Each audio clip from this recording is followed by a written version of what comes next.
Hello मित्रांनो, मुख्यमंत्री माझी लाडकी बहीण योजना ही नुकतीच महाराष्ट्रामध्ये चालू झालेली आहे आणि याचे फॉर्म सुद्धा घरबसल्या मोबाईलमधून महिला भरत आहेत.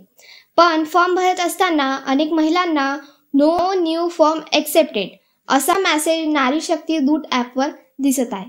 तर फॉर्म भरणं बंद झालेलं आहेत का, तर ते बघूया.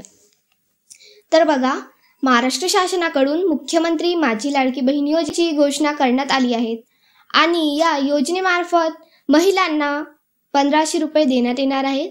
पण काही दिवसांपूर्वी योजनेचा फॉर्म भरत असताना ॲपमध्ये मुख्यमंत्री माझी लाडकी बहीण योजना अप्रूव्ह पेंडिंग रिव्ह्यू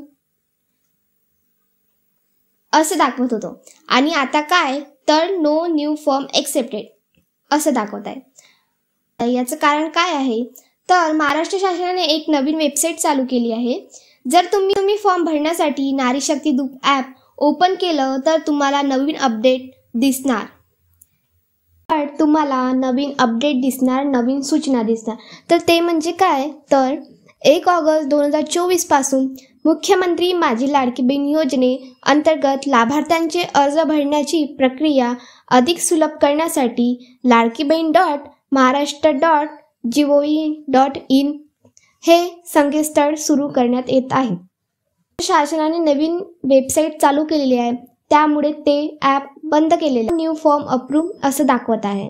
आणि प्रश्न हा निर्माण होतो की आम्ही तर ॲपवर अर्ज भरला आहे तर तो पुन्हा भरावा लागणार का?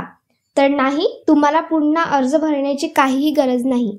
ज्या लाभार्थ्यांनी नारी शक्ती दूत ॲपवर अर्ज भरले आहेत त्यांना पुन्हा या पोर्टलवर अर्ज भरण्याची गरज नाही. ती त्यांच्यासाठी आहे ज्यांचे फॉर्म अजूनही भरून व्हायचे आहे, त्यांच्यासाठी ही माहिती आहे. लाभार्थ्यांनी अद्याप अर्ज भरले नाही त्या लाभार्थ्यांनी या संकेतस्थळावर जाऊन आपले अर्ज भरायचे आहे. आणि त्याचबरोबर ज्यांनी फॉर्म भरलेले आहेत त्यांचे अर्ज ते चेक होण्यासाठी सुरुवात झालेली आहे.